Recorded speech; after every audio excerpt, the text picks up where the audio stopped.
You've cried today, or you will.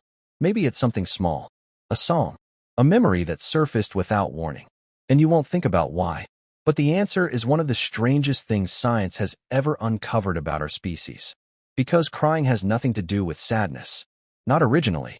What it was actually designed to do makes most people deeply uncomfortable.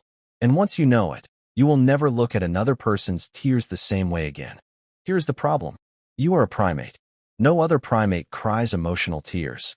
Chimpanzees, sharing 98.7% of our DNA, do not cry when they are sad. They scream. They rage. But they do not produce tears in response to emotion. Somewhere in the last few 100,000 years, humans developed something no other animal on Earth has. And nobody could explain why. What survival advantage could there possibly be in blurring your own vision at moments of distress? Go back 300,000 years. Your ancestor is on the African savanna. Something has gone wrong. The danger is not over. And their eyes are filling with water. From a pure mechanics standpoint, this makes no sense. Unless the tears are not for you. In 2011, researcher Noam Sobel at the Weizmann Institute collected the tears of women watching sad films. He had men smell those tears without knowing what they were. Their testosterone dropped measurably. Their brain activity shifted.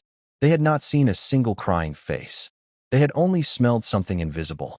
And their entire behavioral state changed. Tears are a chemical signal. They contain compounds that directly alter the brain chemistry of whoever receives them. But why liquid? Why the face? Here is what most people don't know. For most of our history, we were prey.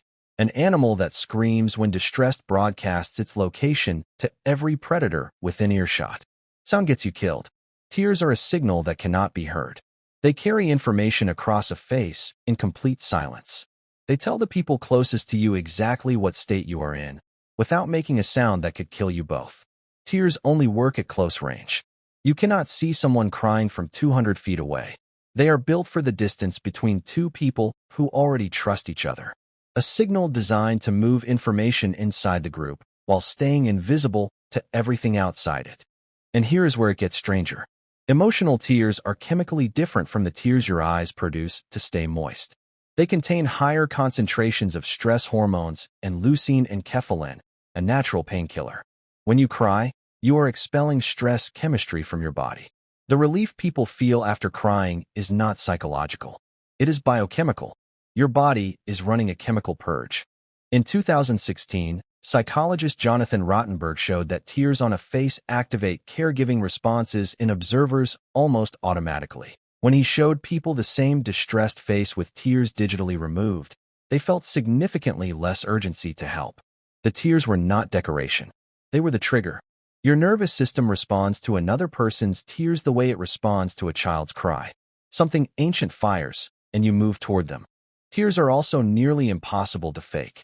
You can control your voice, your posture, your expression, but you cannot will yourself to cry.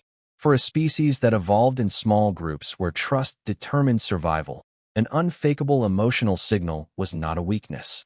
It was infrastructure. And now we are here. You spend most of your life around people who are not your group. Strangers. Colleagues you would not call if your life fell apart. You cry alone in cars because modern life has no architecture for emotional signaling between people who actually know each other. The mechanism is completely intact.